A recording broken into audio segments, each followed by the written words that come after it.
All right, good evening, everybody.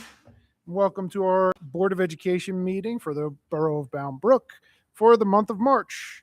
I'm very excited to see everybody here so that we can do some Student of the Month and Educator of the Month awardees as well as some special awards. But to get things started, I'm going to read our Open Public Meeting Act. We'll say the Pledge of Allegiance, and then we'll get things underway. So, the New Jersey Open Public Meetings Law was enacted to ensure the right of the public to have advance notice of and to attend the meetings of public bodies, at which time any business affecting their interests is discussed and acted upon. In accordance with the provisions of this Act and Board of Education Policy 0162, the Board of Education of the Borough of Bound Brook has caused notice of this meeting to be posted in the board office and at Bound Brook High School and mailed or faxed to the Courier News, Bound Brook Borough Clerk, South Bound Brook Board of Education, and any person who has requested individual notice and paid the required fee. Please stand and join me in the Pledge of Allegiance.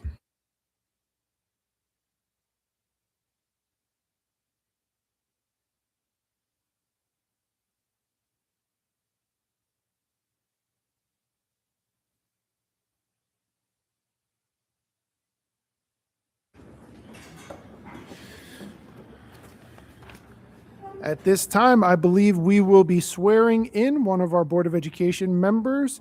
Ms. Lee, the floor is yours. Thank you, Board President. So we had three re-elected board members last November. Two of the board members are already sworn in, and then right now the last board member, Ms. Wilson, will be sworn in for our board members.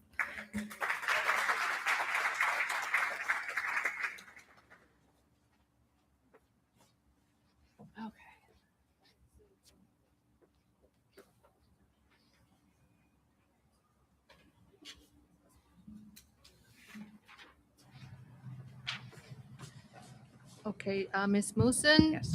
Raise your right hand and then repeat after me. And when I read I, insert your name, please. I Joanna Musson, do solemnly swear that I will support the Constitution of the United States. Repeat after me. I'm sorry.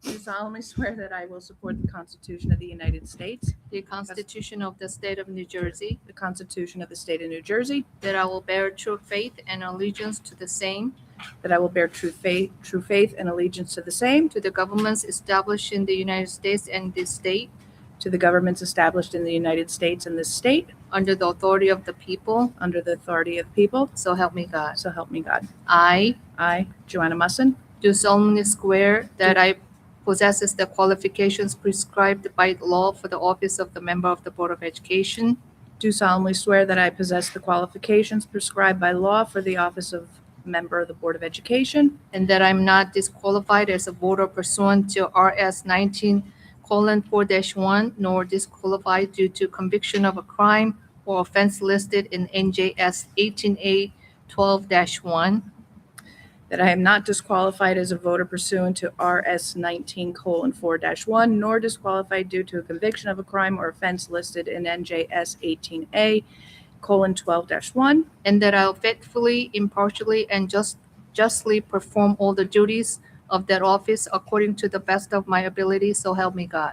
and that I will faithfully, impartially, and justly perform all the duties of that office according to the best of my ability, so help me God. Congratulations. Thank you.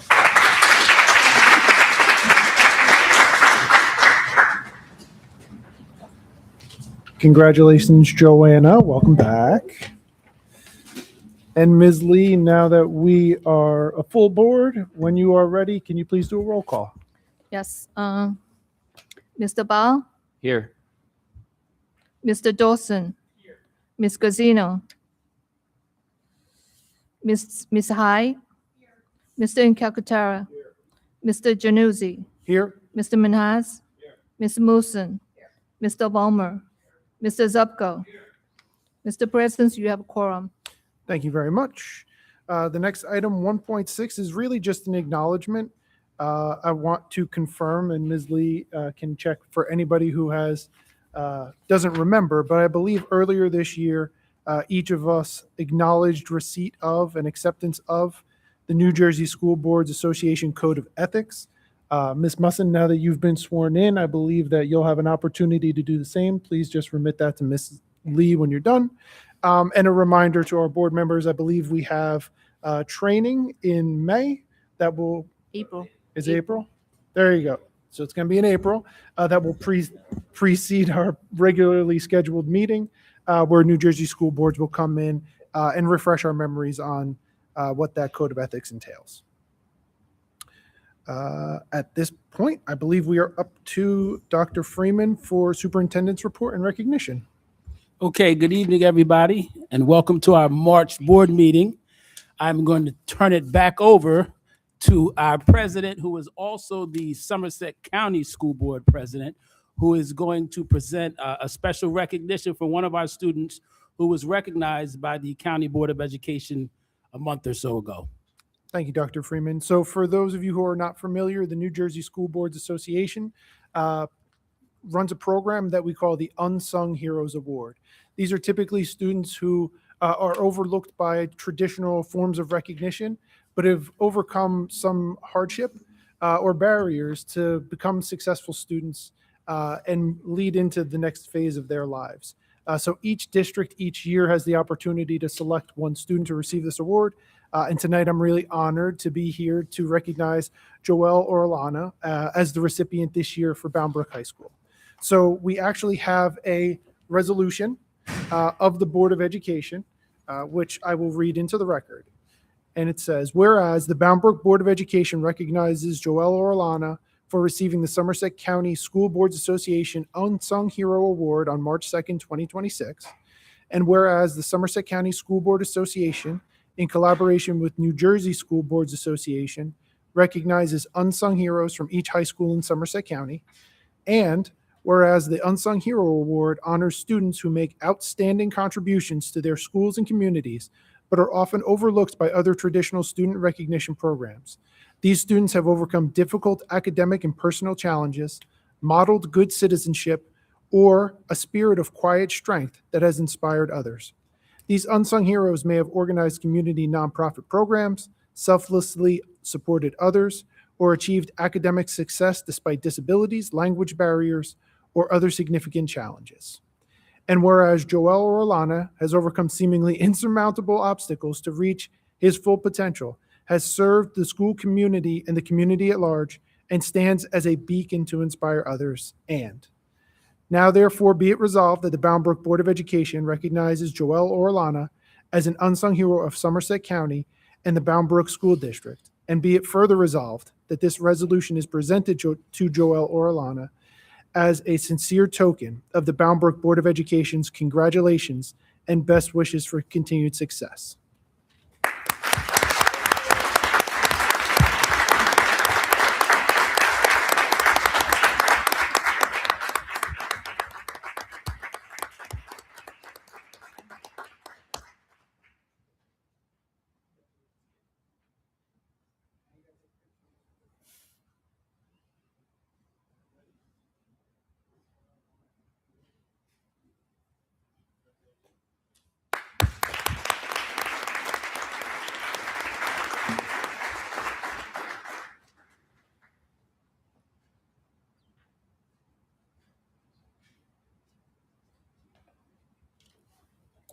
All right, Dr. Freeman, back to you. Okay, and next up for our Students of the Month, we'll have Dr. S. come forward to present the Students of the Month for Lamont and Lamont Annex.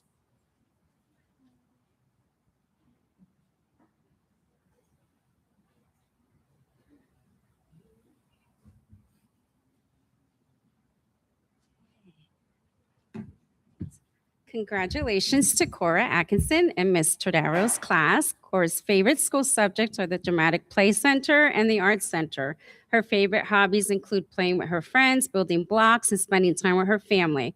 When she grows up, Cora wants to be a teacher. Congratulations, Cora.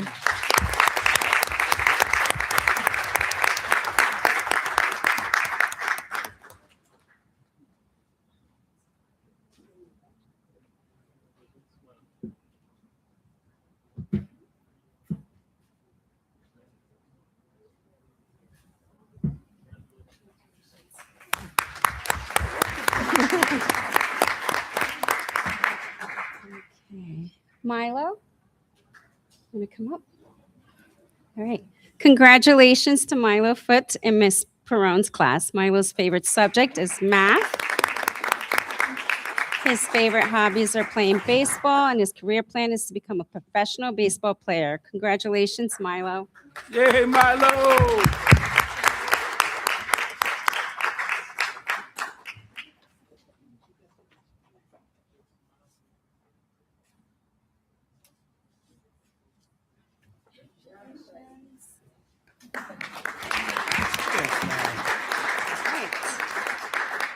Congratulations to Amy Garcia Batista.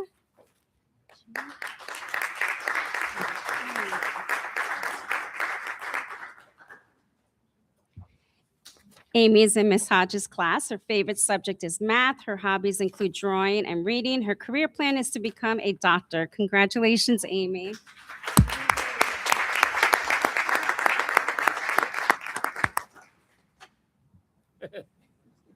Can you get him in there?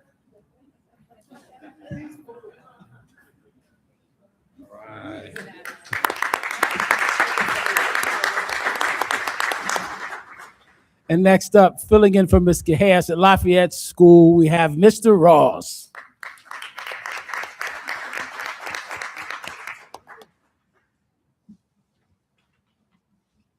Welcome, everybody. So we'll start off with our second grade student of the month. It is Jameer Rosato. Come on up. So Jameer, nominated by his teachers, Mrs. Patel and Ms. Reese. Favorite school subject is painting. Likes to play with the father and wants to be a singer. So the artistic soul is going to shine. Come on up.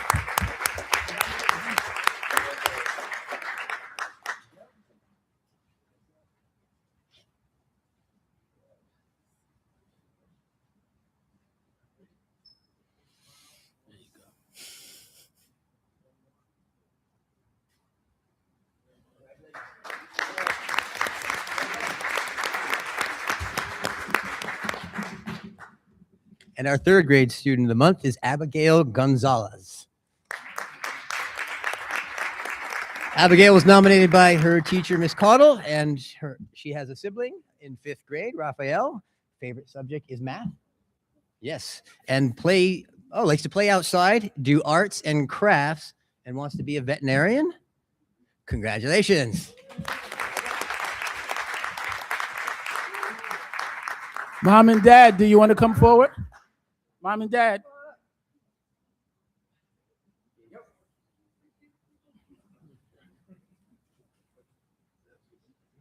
Good job.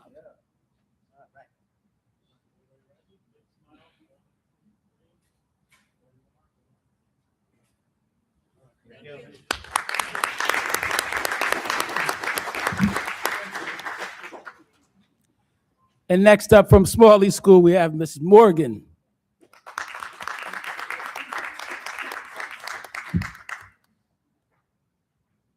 It's your turn.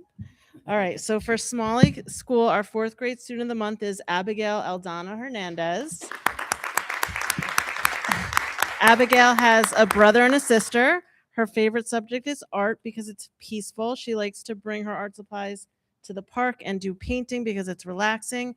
Her favorite hobby is playing basketball. She likes to do that with her big brother. And when she grows up, she wants to be a teacher because she likes kids and wants to help teach them. Congratulations.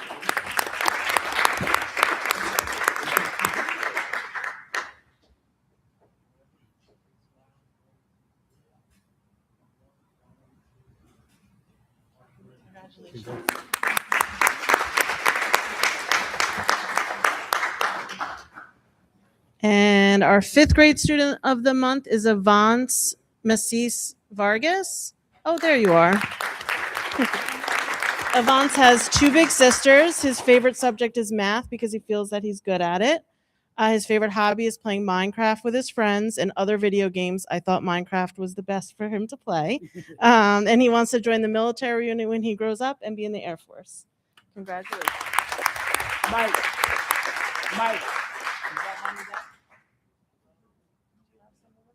Mom and Dad, come on up.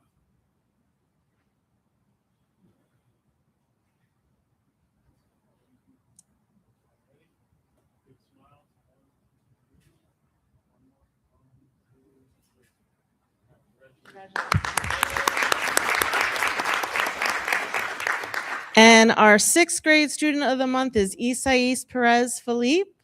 Come on up. He has one big sister. His favorite subject is art because he likes to paint. His favorite hobby is to go on the computer and watch YouTube, and he wants to be a builder when he grows up to build big houses and tall buildings. Congratulations.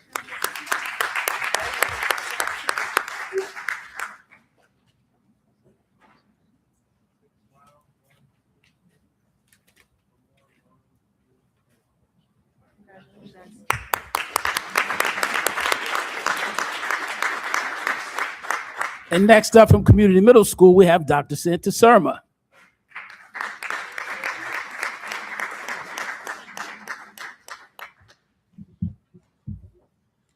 Hello, everyone. First up for the Community Middle School, our 7th grade student of the month, Diana Alonzo Reyes.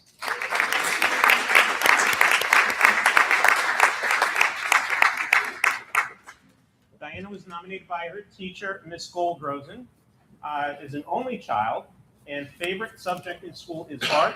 When Diana, her favorite hobbies are volleyball and listening to music, and when Diana grows up, wants to become an astronomer.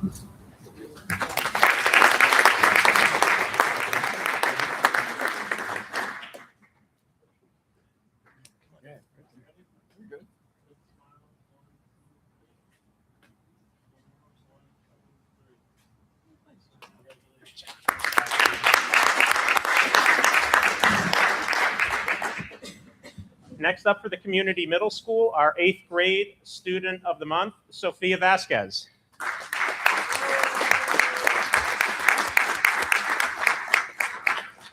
You have to smile, though. Sophia was nominated by her teacher, Mr. Crowley, who's here tonight. Sophia has an older brother, Manny, who's a senior at our high school. Favorite subjects are my favorite subjects, PE and lunch. Loves playing sports. And when Sophia grows up, wants to either go into cosmetology or become a teacher.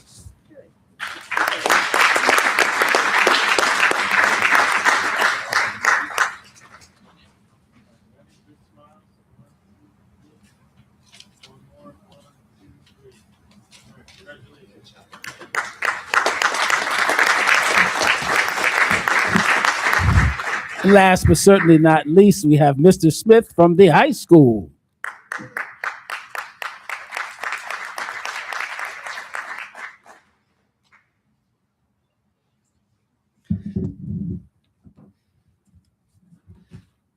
Good evening. Bound Brook High School's Crusader Citizen of the Month Award. Our first recipient is Zoe Acevedo.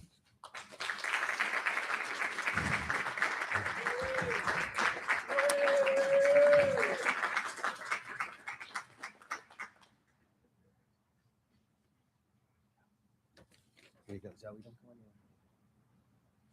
Okay, Zoe has 3 siblings, Elvis, Angeles, and Ethan. Her favorite subject in school is Intro to Painting, and her favorite hobbies include drawing, hanging out with friends, and playing the guitar.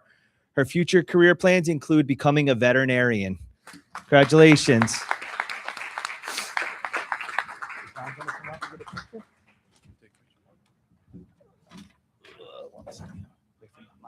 There we go. Mom's. Yay!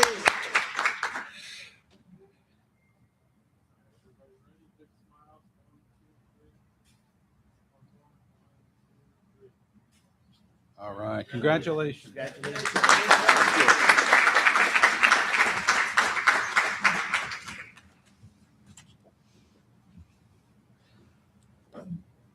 Our next recipient, Joaquin Rosa.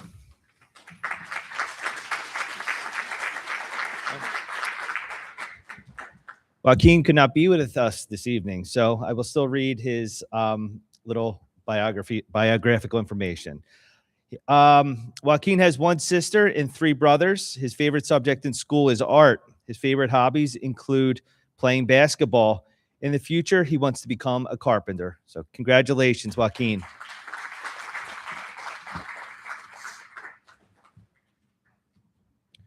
Our next recipient, Lady Miranda. Lanny has two sisters. Her favorite subject in school is English. Her favorite hobbies include playing volleyball and running track. And her future career plans include enlisting in the Marines. Congratulations.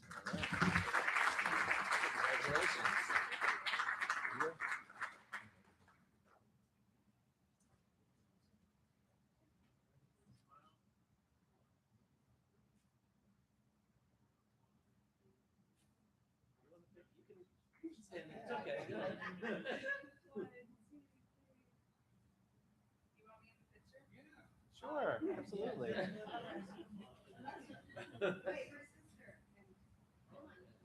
Come on up.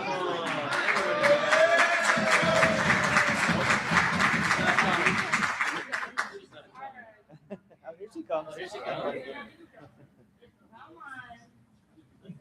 You're gonna be here next year, so it's fine.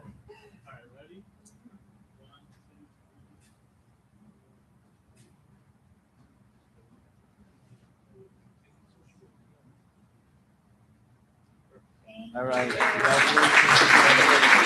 Well deserved.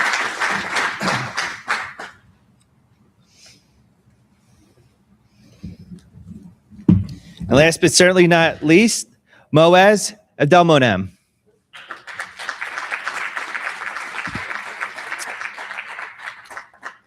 Okay, Moaz has two siblings, Ahala and Farouk. His favorite subject in school is English. His favorite hobbies include playing football, and he hopes to play football at the college level and pursue a career in nursing. Congratulations, Moaz.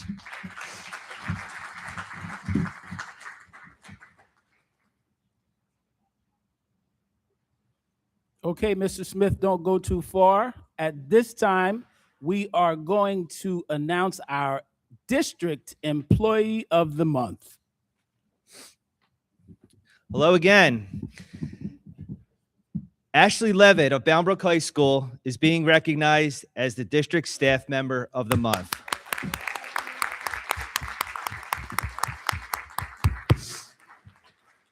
From the moment one enters her classroom, Ashley's passion for learning and her ability to build meaningful connections with her scholars are immediately evident.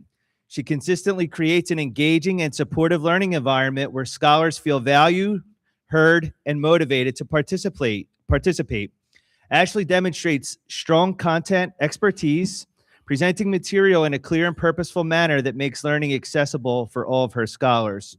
Her instruction reflects thoughtful planning and a commitment to ensuring that scholars not only understand the content, but are able to apply it with confidence.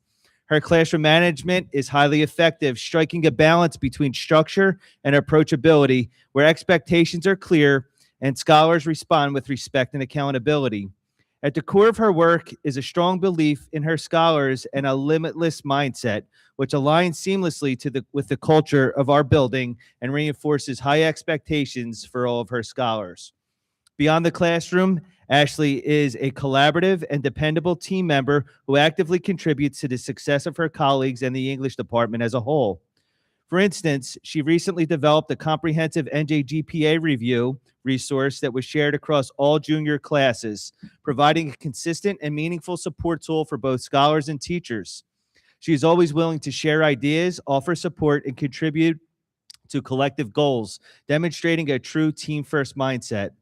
In addition to her instructional role, Ashley serves as the advisor, a co-advisor for the National English Honor Society, where she helps create enriching opportunities for scholars beyond the classroom. Through initiatives such as the Reading Buddies, she has helped organize meaningful experiences in which scholars visit elementary schools to promote literacy and build connections with younger learners. These efforts reflect her commitment to fostering both academic growth and community involvement. Ashley's dedication to her scholars, her colleagues, and the entire school community is evident in all that she does.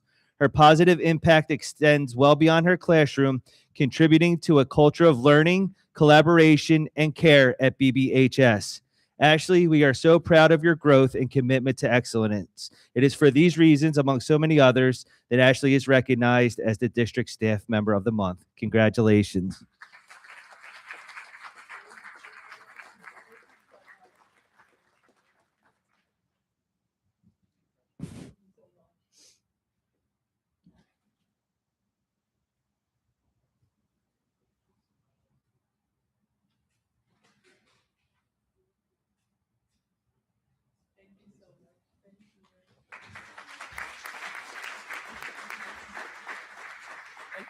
Before you go, we're gonna get a picture, okay? All right, at this time, I would like all parents to come up front. We're gonna take a group picture together. All parents and students of the month, we're gonna come up front. I didn't want you to come by yourselves, but parents and students to come up front to take a picture.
Okay, and while everybody's headed back to their seat, we had one student of the month from the high school arrive.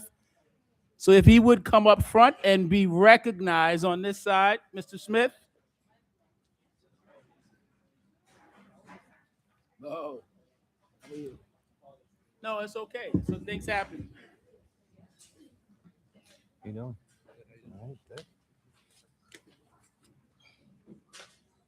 All right. So we're going to revisit Moaz. So Moaz, as we said earlier, has two siblings, Ahala and Farouk. His favorite subject in school is English. His favorite hobbies include playing football, and he plans to go to college and play college football at that level and pursue a career in nursing. So let's give a warm round of applause for Moaz.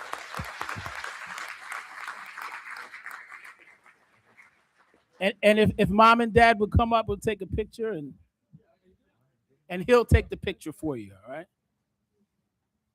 Congratulations. How are you? Thank you for coming.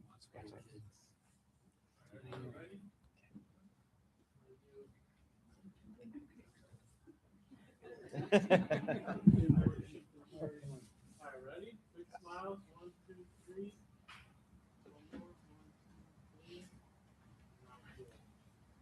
Ready? Yep. Smile. All right. Thank you.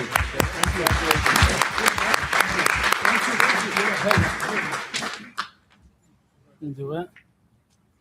Okay. So where are we now? Okay.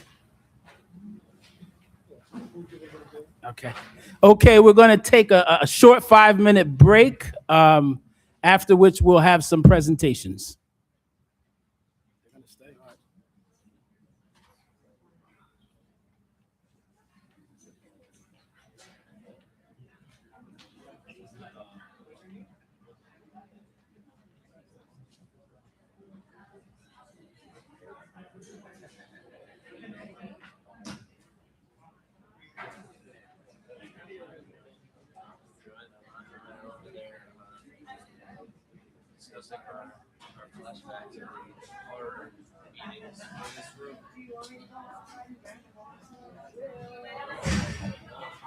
None of the people know how bad it really was.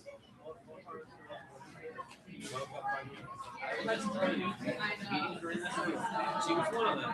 Parents came in. We got feedback for hours. We would just line up and just get those. I know like 1 or 2 months you actually stood up. Great. She was over a couple times. Here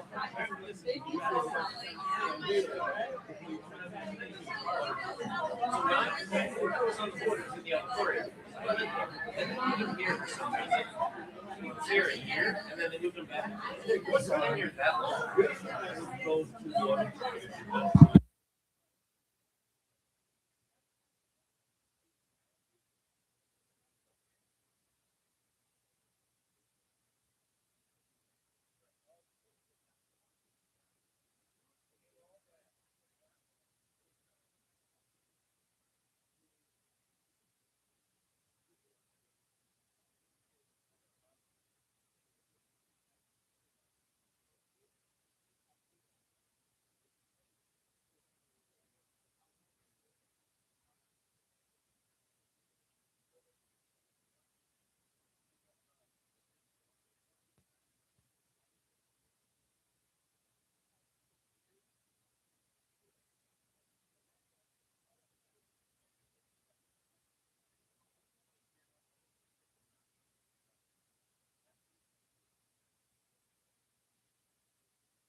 All right, everybody, we are going to reconvene the meeting. At this time, we have two presentations. The first one by Mr. Ross and the second one, our budget presentation by Ms. Lee. But for the Board of Education members, since the screen is behind us, I encourage everybody now to move into the audience and let's listen to Mr. Ross's presentation on absenteeism.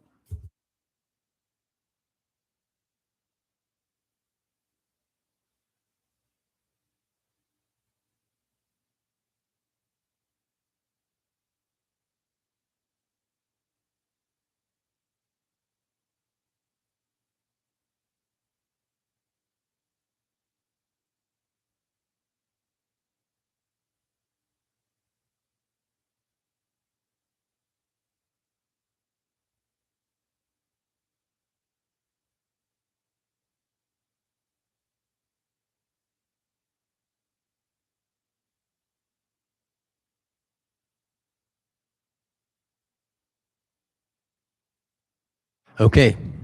Hello, everybody.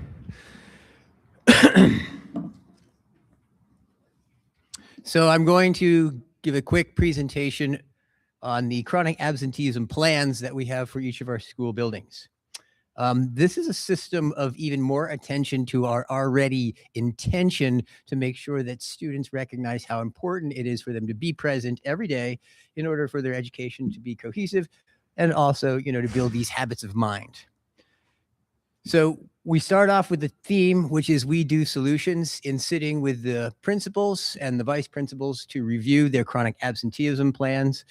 I've noticed that they've been working since the beginning of this school year with the assistant superintendent to look at ongoing ways to review how to support our students and make sure that the parents and the children understand their need to be in school. So why and what is a CAP, or a chronic absenteeism corrective action plan? The New Jersey Department of Education has a requirement that if we hit a 10% mark of students being 18 days absent out of 18 days absent out of 180 days, then we need to create a corrective action plan to make sure we get below that 10%. To give you an example, say Lafayette has about 240 students. So 10% of that is 24 students. So it gives you a sense of the numbers that we're looking at. It's a small number, but we are doing well. So what does the state want us to look at? They ask us to look at problems and barriers to students coming to school. They look for us to review recommendations that are going to help us support parents, children coming to school. They look at the communication strategies that we have in place to make sure we are, implementing things that will help change any chronic absenteeism. We also look at internal protocols that we have within our school building to make sure that they are, building safe, welcoming environments. And last, we have to review, of course, the school policy. It's the 5200 school policy, which is our absentee policy. So that's what we're asked to look at. So what I'm giving you here is a snapshot of our longitudinal data. You can see our 24-25 data, which came out at the end of January and the mid-February, is down from 21-22, and that's due to culture. Right? So you will notice that we're below state average from 22-23, which is at 18%, and we're almost always below state average, which is at 15%. So our numbers are strong in that we're really only a smidgen over that 10% mark. But we are a place where we do solutions, and our intention is to figure out how to do that. How do we do that? We get our key stakeholders in the room together. Who are those key stakeholders? Principals and assistant principals. They have been working on it since September, right? They've been working on it probably since their whole career. However, since September, there has been very intentional conversations surrounding attendance. Now we're getting a trifecta together. That trifecta is counselors, teachers, and mentors. Those mentors are identified others in the building, a coach, someone else who might be able to support students and or reach out to parents. And then, of course, the last component is the parent guardian. So us building a strong line of communication with parents of how important it is for their children to be here and for us to be able to help them is essential. So these are the key stakeholders. As the principals went through and developed their plans, they were looking at the attendance challenges. Some of our challenges are transportation. So in a walking district, especially when you start to get older, 7 through 12, we have to make sure we're inspiring students to be self-motivated and getting here on time and making sure they're part of it. Also with our parents, right, we have to make sure we're relying on their transportation. They're getting their younger children to school on time. So that's something that we need to communicate to parents, how important it is, the routines and the regular schedule. The next piece is the medical issue. A lot of times parents will look at a sickness because it says excused, or we give them, it's an excused absence. They think that it doesn't count towards their absences. In the eyes of the state, an absence is an absence is an absence. So any absence, be it a sick day and or just a truancy where someone's not there, counts towards their 18. So that's something where we're having to inform parents and make sure we're giving them that information. Another component is extended travel. So we're going to have to work with parents to make sure they utilize the vacation time that's implanted in the 180-day schedule more so than extending their vacations, right? So when parents try to extend their vacation, it can oftentimes create a problem with the absenteeism. And then the last component that weighs heavy and that we're addressing is the pre-K 3, 4, and K program. Being that they're non-compulsory, we really have to make sure that we're training parents that, one, it is important. You're building habits of mind, you're building routines, and you're also really giving students a step into their programs when they get into the first grade. So those are some of the key attendance challenges that we're addressing. In order to monitor these pieces, we've been looking at data. How do we get that data? Through our Genesis programs. Genesis helps us to look at gender. We can look at grade level. We can look at race. We can look at economic status to see where there may be problem areas. In our identification of those areas, we can address them. There is a standard parent notification letter and meetings that many of the principals have been doing all year long. Letters go out at 4 absences, 8 absences, and 12 absences. So these meetings are scheduled in order to support parents. So one key element is identifying what the at-risk looks like. So early interventions are those students who are in the 1 to 10 range, are what we're calling that hot list, where we're getting the mentors and that trifecta of counselor and teacher together, are those students who are falling into the 11 and 17. Why those folks? Because you're getting very close to becoming 18 absences out of the 180, which would make you chronically absent. However, those students who are chronic or severely absent, we're still supporting so that they're getting all of their, academic, merit for their education. So it's important that even if a student has gone beyond that 18, we still are supporting them academically and making sure we're figuring out how we can support them. Then we get into really what is the action plan. So the action plan looks at some big picture stuff. So those big pictures are literally big pictures, like signs. So when you're driving by Smalley, you should see the beautiful sign flashing attendance matters every day. We love you. Reach out. You will also see Instagram posts coming from Miss Kay Haas, who I get to stand in for tonight. They have wonderful things about, what did I miss yesterday? Here's a picture of the teacher with Superman. So it's, a way to really inspire people. So our other intentional things, so we have messaging. The other piece that I talked about was the attendance intentional supports, which is that trifecta of counselor, teacher, mentor. We really need to build a good, positive communication with parents. That's a major essential part to our targeted support and through communication. And then what I want to highlight is 4 and 5. Those are those building-based initiatives where we're trying to inspire students. So they're looking at like attendance boards. So we can kind of have a March Madness chart to see who's getting better attendance in what class. We could have an ice cream social happening at one school. There could be brag tags to really show improved attendance and a way to make sure that we're giving the students a sense of, developing that,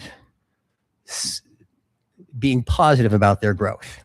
So those are the main parts of our action plan: messaging, having that trifecta of counselor, teacher, mentor support, parent communication, and then those internal building initiatives. So what do? We implement these caps. We are regularly monitoring and adjusting as we are going through. And then, in a couple of months, we'll report back to you to see where we are. So we will do, review, report. Thank you.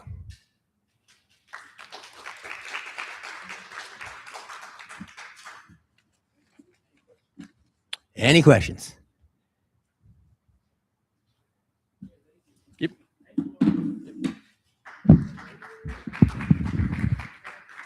Okay, next up is the presentation of our 26-27 budget.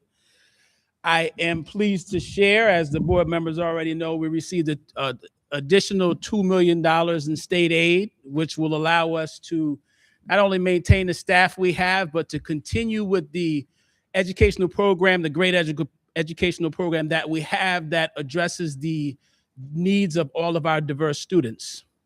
Now, we all know putting together a budget like this requires a lot of hard work. So before we actually start the budget, I'm going to thank the people that were involved. We want to start, of course, with the governor and the NJDOE for recognizing our needs and making sure that we got that additional $2 million. Mr. Januzzi and our Board of Education, especially our Operations Committee, Mr. Zubko, the chairperson for the Operations Committee being so engaged, asking the right questions, giving right ideas, giving direction. So we want to thank them. We also want to thank our leadership team for the tremendous amount of work that goes into it. Days, weeks, individual work, small group work, whole group work, revisions, all of those things that happen. So we want to thank them as well. I think with the comprehensiveness budget, we're going to even do better than what we've done in previous years. So I'm very proud of the budget that we've put together. All right, without further ado, I want to introduce Christine Lee, who is going to be doing her first budget presentation along with Robin.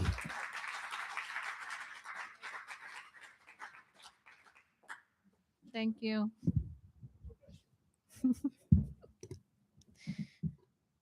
So this is, okay. So good evening. Welcome to Bamberg 2027 budget presentation. This budget year was a little bit unique and challenging. First of all, we had a new governor. That was her first budget with the $12 billion, a little over $12 billion for school funding and state aid cap of 6%. There was also been changes to state budget calendar, which shifted the key submission dates for us and added a lot of confusion and complexity to our budget process. However, despite all those challenges, throughout the months of time and effort and collaborations among the administrative team, with a lot of discussions and meetings, we were successfully were able to put our comprehensive and balanced budget this year. I know that Dr. Freeman thanked the board and then all these board members and principals. But never enough. So I sincerely thank the board and Dr. Freeman and entire administrative team for all the hard work putting in this budget for the best interest of our students. I also thank the governor for her support of the education. So members of the Board of Education under the leadership of Mr. Januzzi, board president, we ensure that every dollar spent on this budget were accounted for and directed towards students' education and their success. I like to extend a special thank you for the Operation Committee Their strong commitment to fiscal responsibility played a key role in the shaping this budget.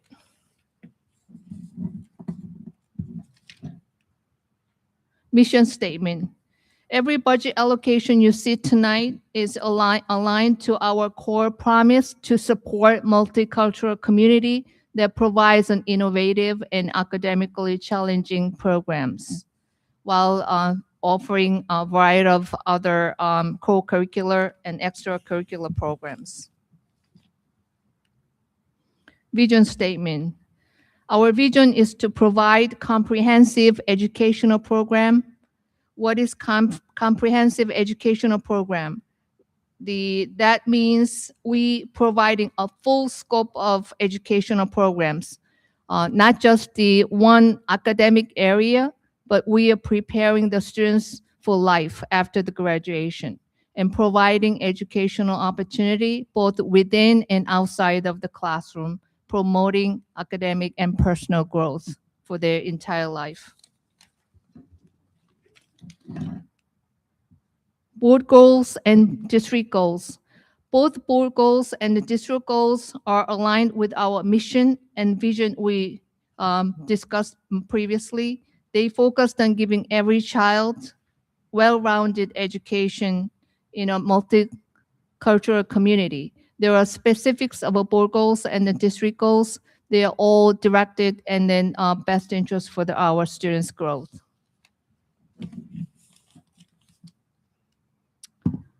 Budget timeline. This is a typical budget timeline. We started our budget planning last October. We worked through every step for several months with the careful collaboration and the discussion and the meetings.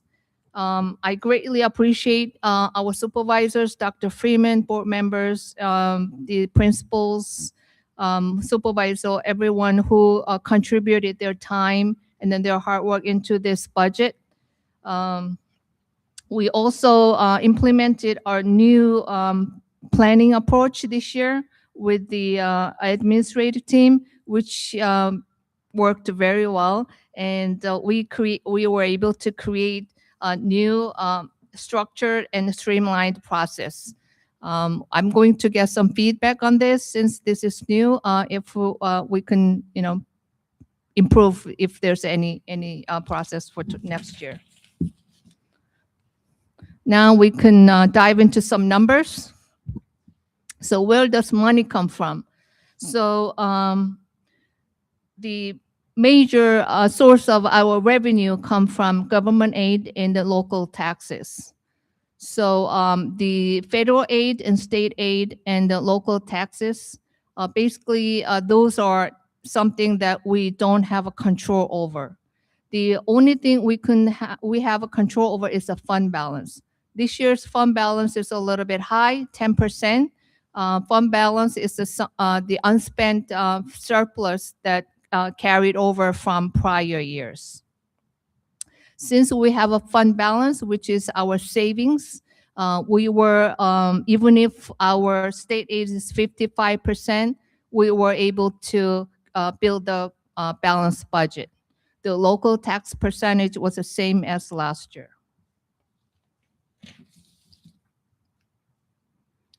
So the 56% of state aid that we received, what are those? There are two types of state aid. One is equalization aid, the other one is categorical aid. Equalization aid is calculated by state formula, distributed by property values and income levels. Basically, this is the aid that state help us with the difference of what the district can afford and what it should have been spent for the students' education. We are still a little bit of under adequacy, getting very close to it, but still there's a little bit of gap.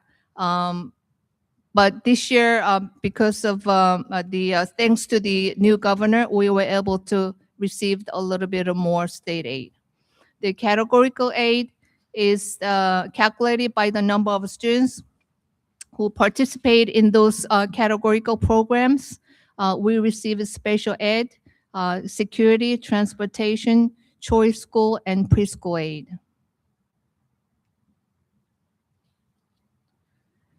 So general fund to state aid, we can see the difference between this year's aid we received and then prior last year's. So there are we received a higher increase the aid in equalization. In general, we received the increased aid in every category, but mainly equalization aid and special education aid and preschool aid. Why preschool aid? We had a 4 mandated classroom expansion.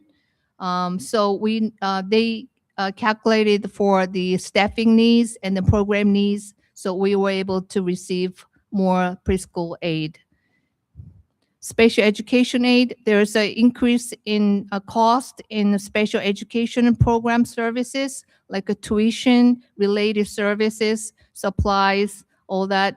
There are a lot of more students are lately getting into special education program that we need to support.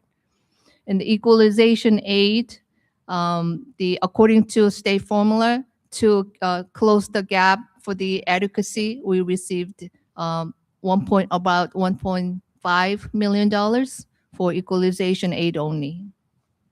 So total increase in general fund to state aid is about $2.9 million, and percentage increase compared to last year was at 7.3%. So where does money go? Most of our funding goes for the students. So instruction, curriculum, professional development, and salaries are 73%.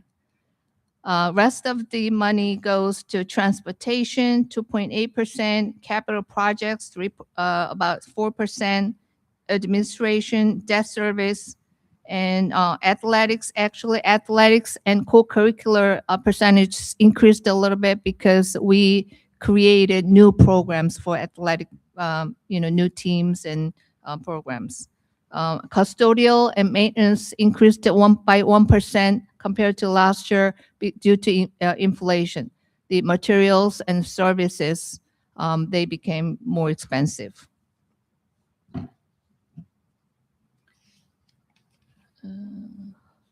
The one thing we notice is employee benefits. That's health insurance premiums. State average is 31.9%, almost 32%. So it increased very high. That is impacting our budget, not only our budget, all the school districts in New Jersey. So I'll talk more about this health insurance cost and then how it impacts to us. So what is included in this budget? The capital projects and equipments we are planning to purchase and use for renovations and then repairs. These funds, some of these funds are funded by fund balance because fund balance is a non-occurring one-time surplus. We don't want to spend or budget those one-time fund revenue as a recurring the expenses, because those fund balance we don't have.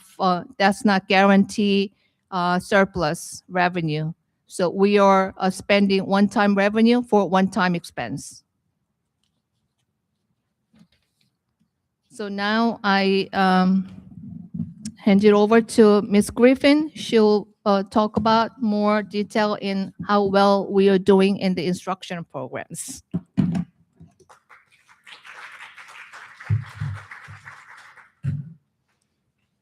Hi, so I'm gonna explain our budget priorities regarding a curriculum and instruction and where our money's going for that. So this budget is really about being intentional making strategic investments in staffing, programs, and resources that directly support student achievement and align to our district goals. A major focus is strengthening curriculum across all grade levels to ensure it's aligned, rigorous, and reflective of updated standards and new program adoptions. You'll see a significant investment in new K-6 math programs and a grades 6 to 8 science program, which will better bring greater consistency and coherence across classrooms. At the high school level, we're continuing to expand opportunities through new AP courses and offerings that better meet students' interests and readiness. We are also continuing to strengthen our AVID initiative and our college and career readiness work to ensure students are prepared beyond graduation. And importantly, all curriculum work is being aligned to the New Jersey student learning standards to ensure consistency and accountability. To support this work, we're investing in high-quality instructional materials across all content areas, both core and supplemental. We are also expanding digital resources, particularly in middle school social studies, to enhance access and engagement. And we are continuing to replenish materials so teachers and students have what they need to support strong, standard-aligned instruction. This first area is really about strengthening what happens in the classroom every day, ensuring high-quality instruction for all students. We know that student success is strongly connected to family engagement, so we're continuing to expand opportunities for families to be involved. This includes literacy nights, STEM events, Title I programs, and student recognition opportunities that celebrate and support our learners. We are also continuing to support enrichment opportunities, including the arts and cross-curricular experiences, to provide a well-rounded education. Another key area is investing in our staff. We're expanding professional development in critical areas like literacy, math, science, dual language, and AI integration, along with strengthening data-driven instructional practices. We are also continuing to build our coaching and support systems, including intervention programs like ASI, IXL, and Common Lit. And just as important, we're supporting school culture through SEL and restorative practices. To support these initiatives, we're investing in staffing where it matters most.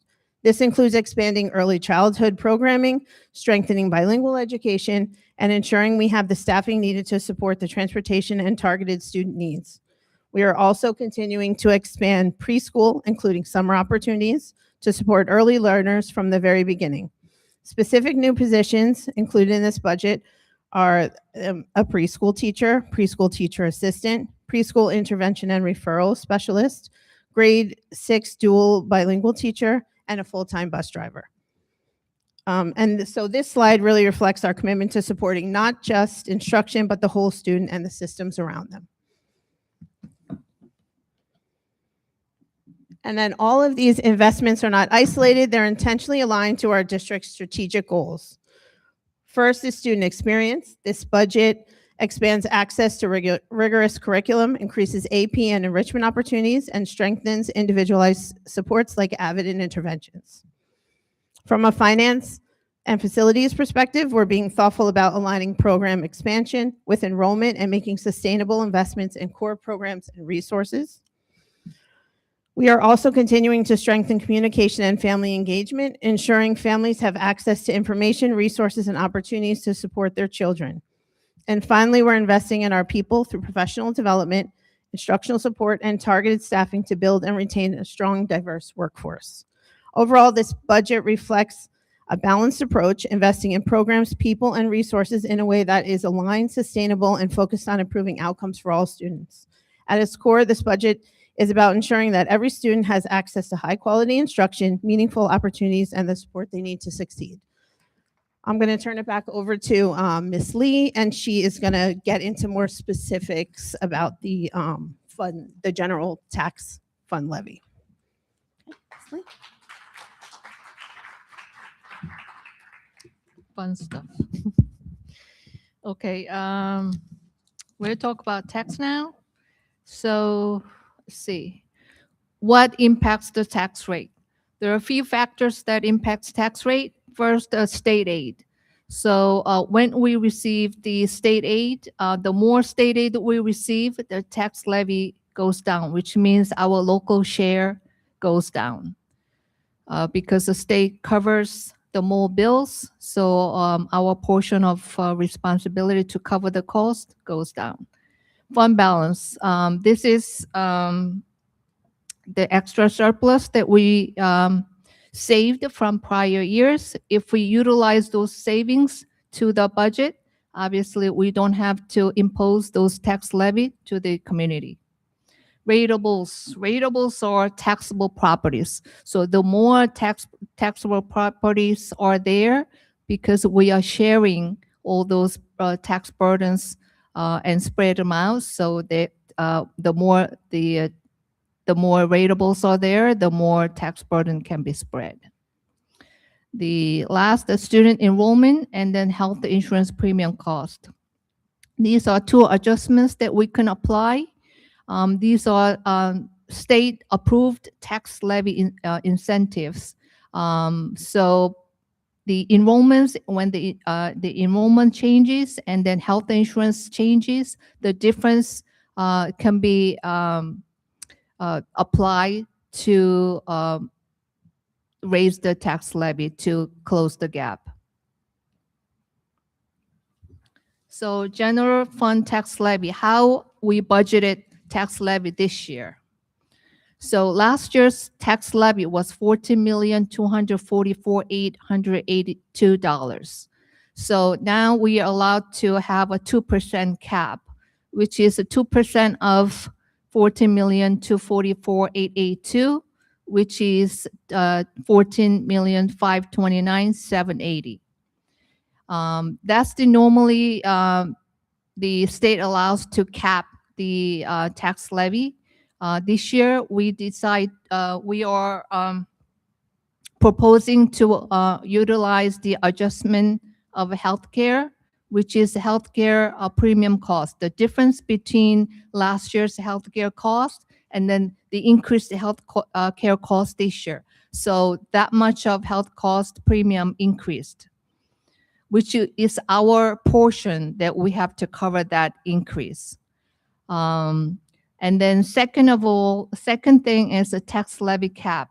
Tax levy cap is that we undertaxed in the previous years. So state allow us to catch up to 2% for the difference. We had a 263,084 tax cap. That's the oldest one that will expire soon. So once it's expired, we lose it. So I'm proposing to use it this year. So our total increase in tax levy after 2% cap is $1.598,428. So total tax levy proposed is $60,128,208. Not go there yet. So why are we applying the healthcare adjustment and tax levy cap? Over the years, we have a balance with the fiscal discipline, keeping tax increases to below 2% for the past few years, building that surplus. So over the years, we didn't raise tax levy above the 2%, but we utilized the surplus. But because there is a structural gap for this year, because when mandatory costs such as healthcare costs and utilities and other recurring costs grow faster than 2% tax levy cap. So there's a structural gap that we need to cover those extra costs that the state aid cannot cover. So we cannot no longer rely on one-time surplus without going tax levy above 2%. The increase in inflation rate is grow really faster than this tax levy cap. So after we apply the health adjustments and then bank cap of $200,000, last year's the school tax rate was 1.1070. This year's rate is 1.1151.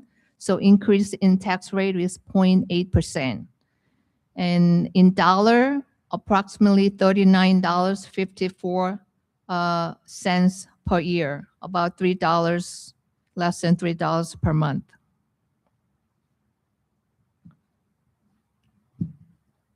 Thank you to all who contributed to developing this budget. Any questions? So I would say to make sure that we get all of the comments on the microphones, why don't we all go back to our seats and we can have a discussion.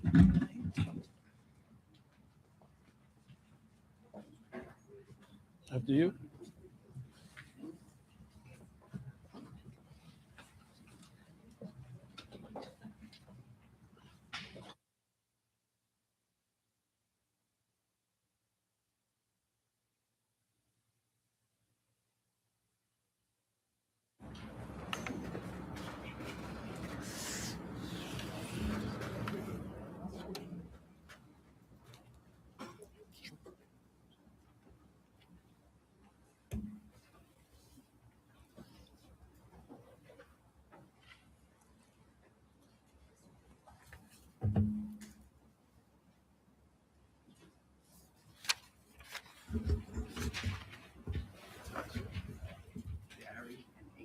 Awesome.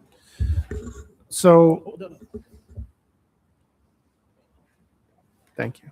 So first, let me start by saying congratulations, Miss Lee. I thought that that was an outstanding presentation. Thank And you. if you hadn't said that it was your first one, I could have easily mistaken it for your 10th. Well done.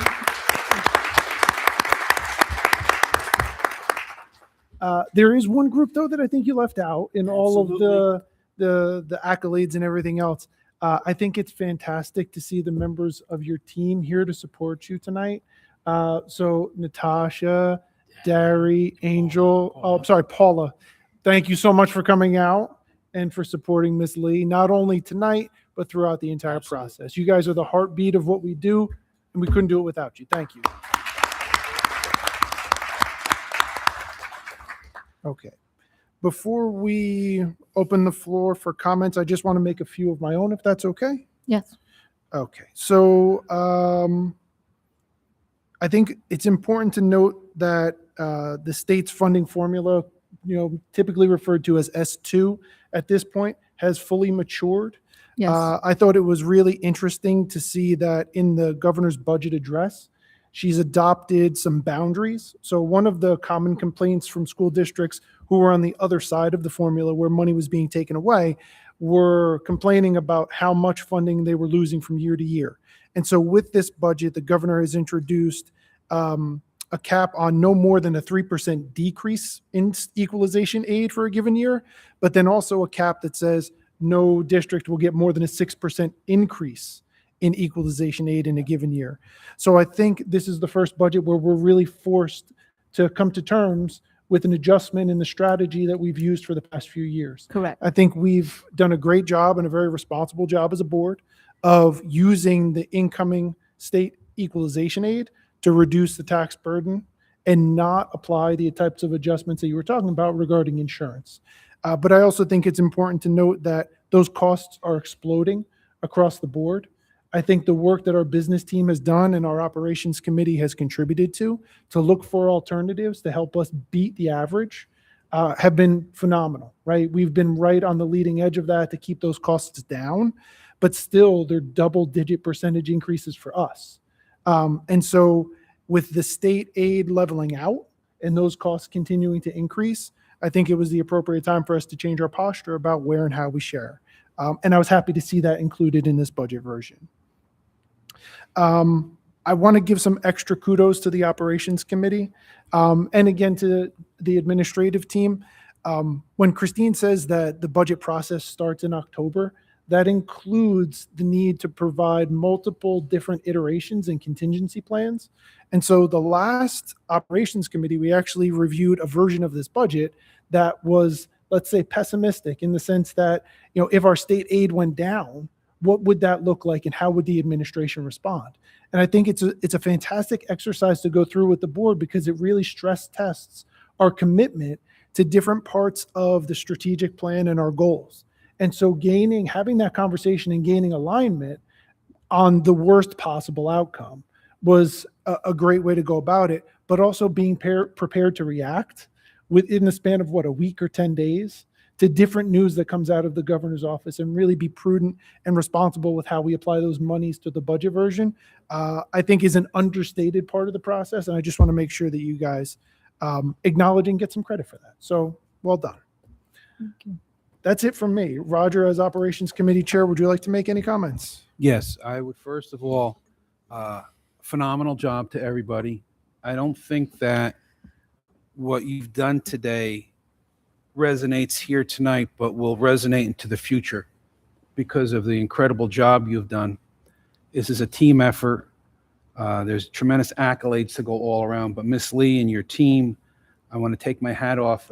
Being an educator for 33 years, I've seen budgets come and go. And I have to say, I think this is an exemplary budget. And it's a wonderful, it's really an example of teamwork, right? I mean, when we have our operations meeting, I have to say, it's really an incredible exchange of ideas.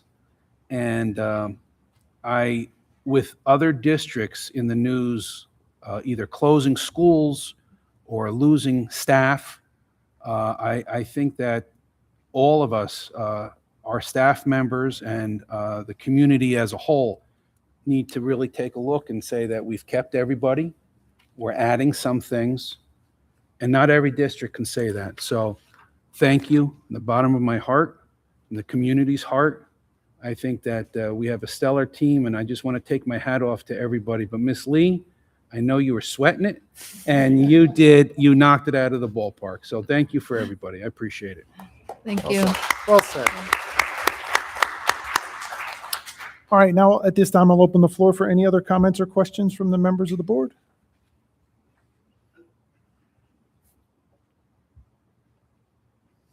Going once, going twice. Sounds like you did a really good job. Thank you. Okay, so we are now up to the first reading of the budget, correct? Yes. All right, Ms. Lee, since this is a really long one, would you care to do the honors?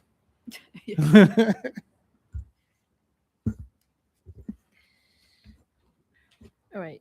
Be resolved that the Bamberg Board of Education, upon recommendation of the superintendent, accepts the 2026-27 tentative general fund budget be adopted in the amount of $66,822,710 and a tentative general fund local levy, tax levy in the amount of $16 million, $60,128,208 and a tentative special revenue fund in the amount of $4,209,642 and a tentative debt service budget in the amount of $1,642,663 and a tentative debt service local tax levy in the amount of $736,568, whereby the tentative 2026-27 budget totals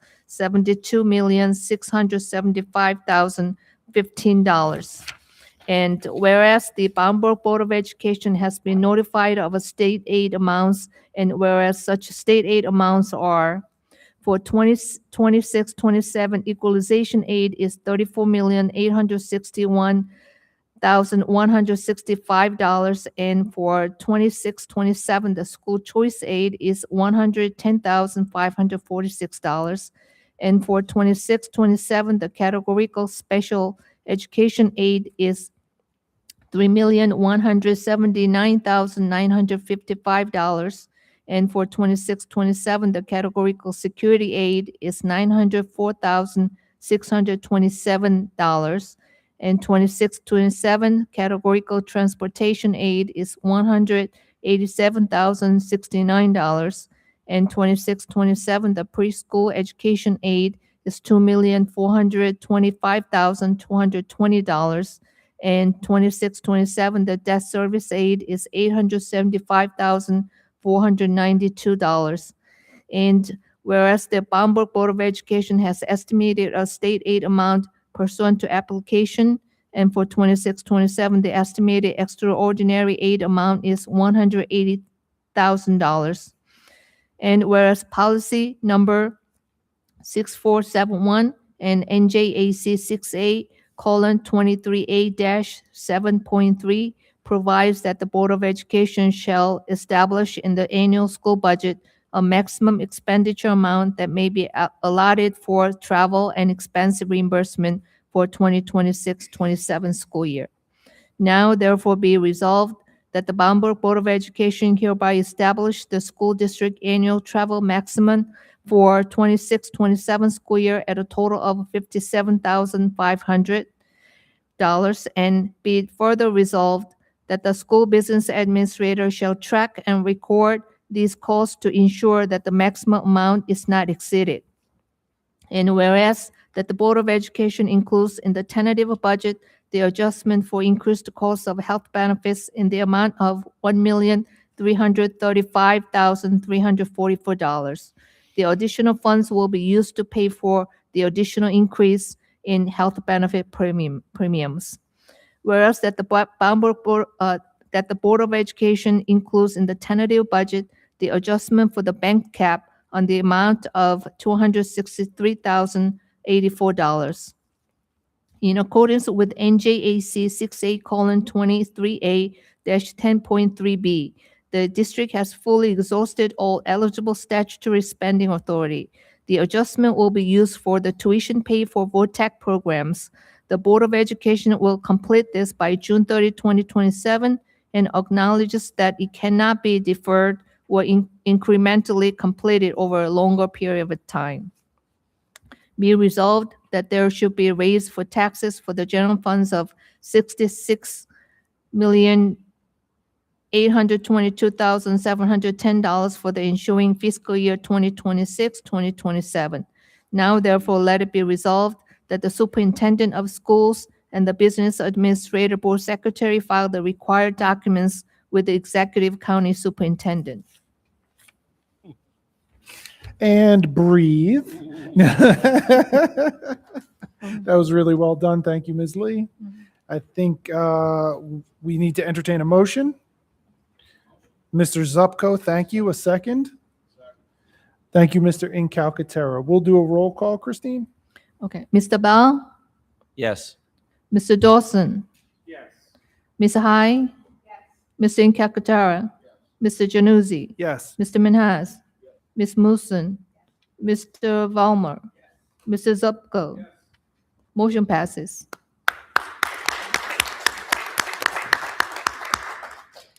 Okay, let's take the pressure off of Ms. Lee for a few minutes. We will do our, I apologize.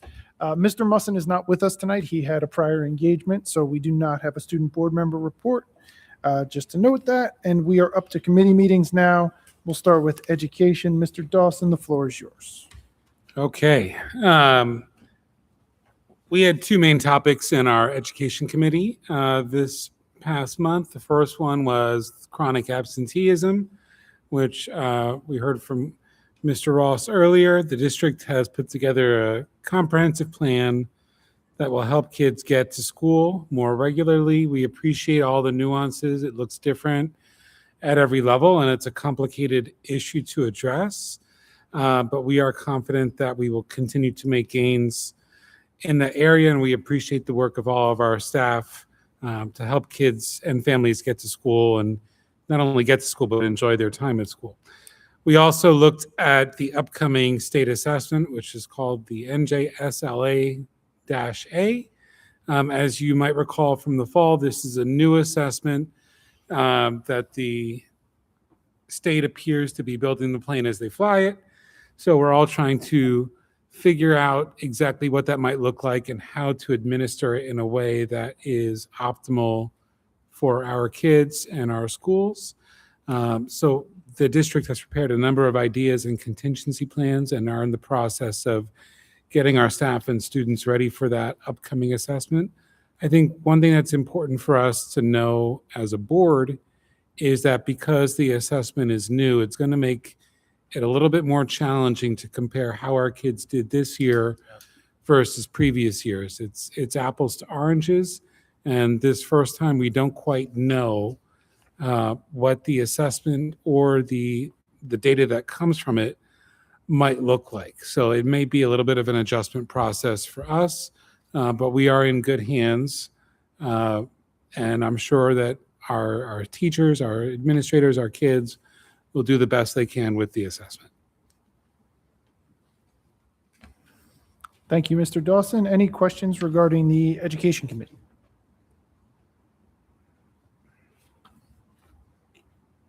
All right, hearing none. Oh, no.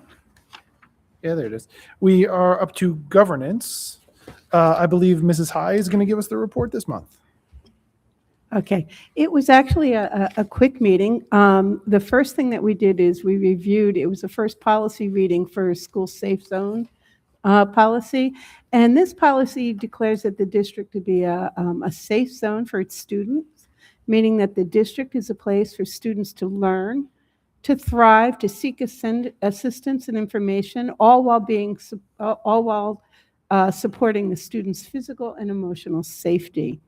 In addition, the district has a responsibility to ensure that all students who reside within its boundaries, regardless of immigration status, can safely access a free public education K-12. The other topic that we discussed were negotiations, and we are starting negotiations with the Bound Brook Administrative Association. And that's it. Very good. Thank you, Mrs. High. And I'll just note for everybody's reference that the policy that Sue was referring to is actually on the agenda tonight. It's Yes. item 9.2, so we will be voting on it later this evening. Any questions regarding governance?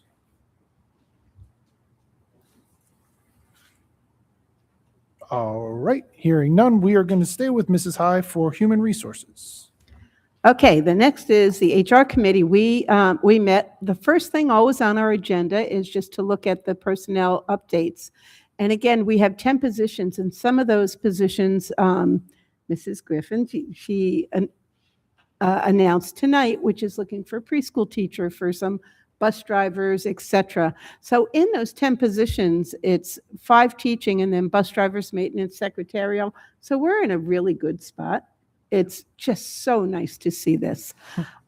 It's also the time of year where, you know, the administrative staff is just looking at renewals, non-renewals, and also looking at all the scheduling needs throughout the district. We did have the first initial negotiation meeting with the BBAA, and during that meeting, we established ground rules and we scheduled our next 3 meetings. So we're set to go. And that's it. Well done. Questions for Human Resources? All right, Mr. Zupko, Operations.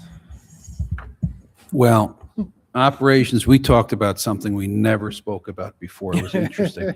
We went over the budget. So there's nothing really new other than to say the presentation was done, pros and cons were done. And like Mr. Januzzi said, you know, we went over some doomsday scenarios, and I'm glad that that was not the case. So again, the budget presentation was held here tonight. So that was the gist of operations. Sounds good. Any questions for Mr. Zupko on the operations? Go ahead. One deviation. We also want to recognize and acknowledge the incredible new sign put up in front of the high school. And I'm going to tell you, everyone stops me in the frozen food aisle at ShopRite, and I've gotten about 5 compliments how incredible it is. It looks great. So thank you from the bottom of my heart, because I know I was one of the instigators for that. So excellent job, everybody. Excellent.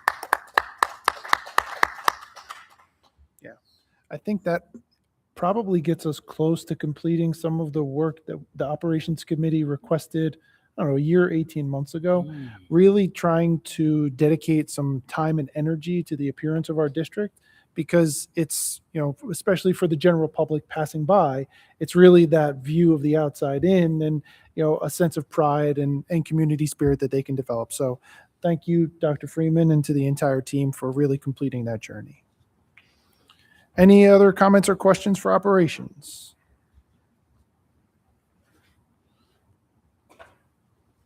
All right. There was no Educational Services Commission meeting since our last Board of Education meeting, so we'll have that report next time, which brings us up to our Southbound Brook report. Mr. Incalcaterra, the floor is yours. So, first and foremost, the budget was amazing, but in Southbound Brook, we did our tentative budget and passed it. We did not receive any additional, as a matter of fact, we received less state aid this time around. Through a process of cutting programs and not backfilling vacated positions, we will not suffer any staff loss because of it. And let's see here, what else do I have? There will be no staff loss, but we are eliminating some positions in name only and transferring certain people into other positions to maintain the staff. Exact numbers are best off given by the business department, not me. Any questions? Thank you. Thank you, Mr. Incalcaterra. Okay, any other final comments or questions regarding committees? Then let me just say thank you for all of the hard work that you guys put in away from the table to make sure that we have a productive and well thought out execution plan once we get here. So thank you again.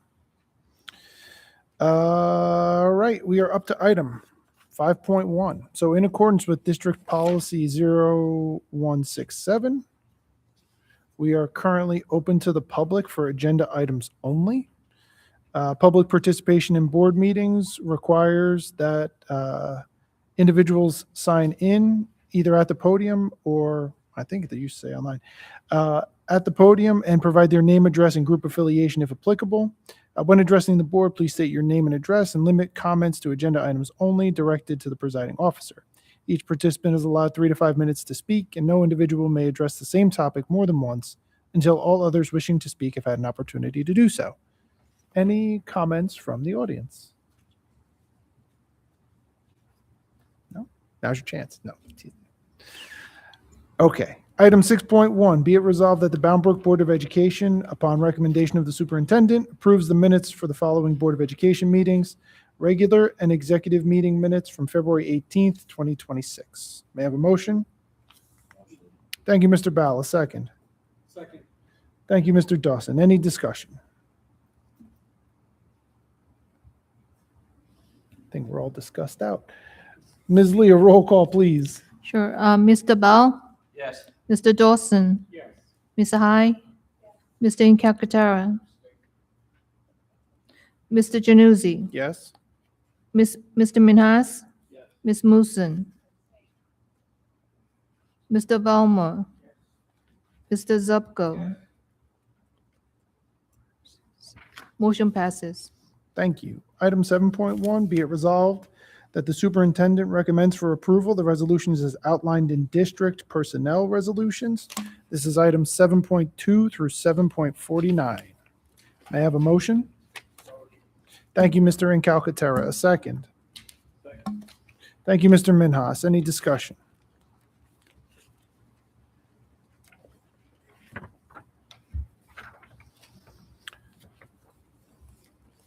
Okay, Ms. Lee, a roll call, please. Mr. Bell? Yes. Mr. Dawson? Yes. Mr. High? Mr. Incalcaterra? Mr. Januzzi? Yes? Mr. Minhas? Ms. Musin? Mr. Valmer? Mr. Zupko? Motion passes. Thank you. That was section 8, right? 7. Thank you, sir. Keep me honest here.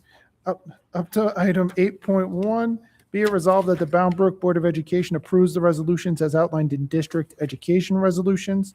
This is item 8.2 through 8.20. May I have a motion? Thank you, Ms. Musson. A second. Thank you, Mrs. High. Any discussion?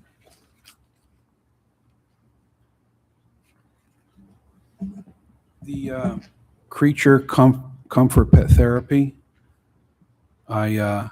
I'm just looking at that and I think that's incredible. And I happen to know a student or two that's planning to participate, and they would agree with you.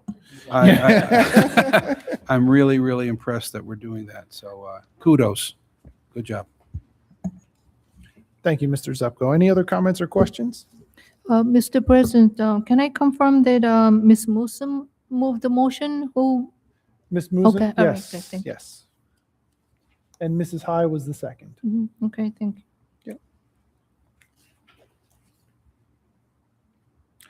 All right, hearing no other comments, we can do a roll call, please. Okay, Mr. Bell, Yes. Mr. Dawson, Yes. Ms. High, Mr. Calcaterra, Mr. Januzzi, Yes? Mr. Minhas, Ms. Musin, Mr. Volmer, Mrs. Zupko. Motion passes. Thank you. Item 9.1, be it resolved that the Bound Brook Board of Education approves the resolutions as outlined in board action resolutions. This is item 9.2 through 9.35.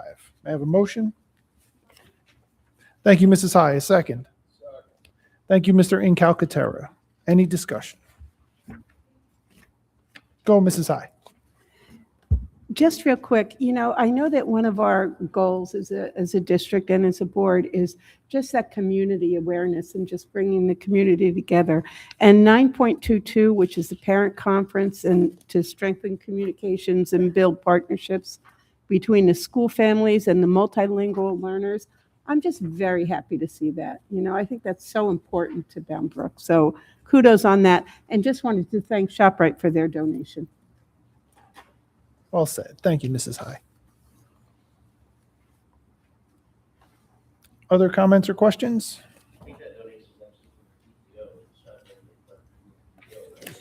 Yeah. Yeah. Credit where it's due here. There you go. I meant thank you to the PTO. Yeah, Mike wants to be able to get in the house when he gets home Yeah. tonight. You got it. Just to, we also have the donation from St. Martin's. Wanted to thank them for the baskets as well. Well said. Thank you so much. And I think that really reinforces your comment, Mrs. High, about community, right? So it's always heartening to see that when there's something that our students or our school community needs, that the businesses in town always seem to step up. Any other comments or questions regarding the items in section 9? All right, Ms. Lee, a roll call, please. Sure. Mr. Bell, Yes. Mr. Dawson, Yes. Ms. High, Yes. Mr. Incalcaterra, Mr. Januzzi, Yes. Mr. Minhas, Ms. Musin, Mr. Volmer, Mr. Zupko. Motion passes. Thank you. We are now up to other matters to come before the board, which I have not received any. So we are open for new business. This would be from the board members for any items not already on the agenda. I have one. Yes, Mrs. High. Actually, I'm not sure if it's new or old. A while ago, we were asked by the rec committee to have somebody to help with the Memorial Day parade, just to represent it. And I'll tell you, what a wonderful group of people. They work so hard and are just so committed to what they're doing. And I'll tell you, kudos to, there are some teachers here who are really helping out. And here's what we have from Bound Brook so far. The Bound Brook PTO, the Bound Brook cheerleaders, both from the middle school and the high school, Bound Brook Robotics, the Drama Club, the Board of Ed, and we're getting a banner. Bound Brook Basketball, Bound Brook Baseball, Bound Brook Wrestling. And then there are a number of groups in town too. 1, 2, 3, 4, 5, 6, 7, 8, 9, 10, like a dozen just from town. And the goal is to kind of bring it back to New Jersey and have it to New Jersey, to Bound Brook, and just something to be proud of again in the community. So it is going to be on Memorial Day, which is Monday, the 25th, I think it is. But just wanted to report on that. And we have a meeting tomorrow, actually, so I'll be able to bring some more information. Okay? Sounds good. Thank you for the update, Mrs. High. Any other new business? Okay, hearing none, we are officially open to the public for discussion. I will forego reading the blurb that is in the agenda. It matches more or less what I talked about with agenda items. Anybody want to address the board? Going once? No, we're good. All right. So that moves us to item 13.1. Be it resolved that the Bound Brook Board of Education enter executive session as allowed by NJSA 10:4-11 for the purposes outlined in this agenda under items 1, 3, 6, and 8. May I have a motion? Motion. Thank you, Mr. Bala. Second. Thank you, Mr. Minhas. All in favor? Aye. We are adjourned to executive.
All right, everybody, we are back in session up to item 14.1. Be it resolved that the Bound Brook Board of Education approves the resolutions as outlined in approval of HIB cases under high school. This is item 14.2. I have a motion? Thank you, Mr. Dawson. A second. Thank you, Mr. Zupko. A roll call, please. Mr. Bell? Yes. Mr. Dawson? Yes. Mr. Hyde? Mr. Incalcaterra? Mr. Januzzi? Yes. Mr. Minhas? Ms. Musin? Mr. Volmer? Mr. Zupko? Motion passes. Thank you. Item 15.1, be it resolved that the Bound Brook Board of Education approves the resolutions as outlined in approval of HIB cases under middle and elementary schools. This is item 15.2. I have a motion. Thank you, Mrs. High. A second. Thank you, Mr. Bell. Roll call, please. Mr. Bell? Yes. Mr. Dawson? Yes. Mr. Hyde? Mr. Incalcaterra? Mr. Januzzi? Yes. Mr. Minhas? Mr. Ms. Musin? Mr. Volmer? Mr. Zupko? Motion passes. Thank you. Item 16.1, be it resolved that the Bound Brook Board of Education adjourns. A motion? Thank you, Mr. Bell. A second? I'm giving it to Ms. Hyde so that we know that it's for real. All in favor? Aye. We are adjourned. Thank you all. Time is 8:32.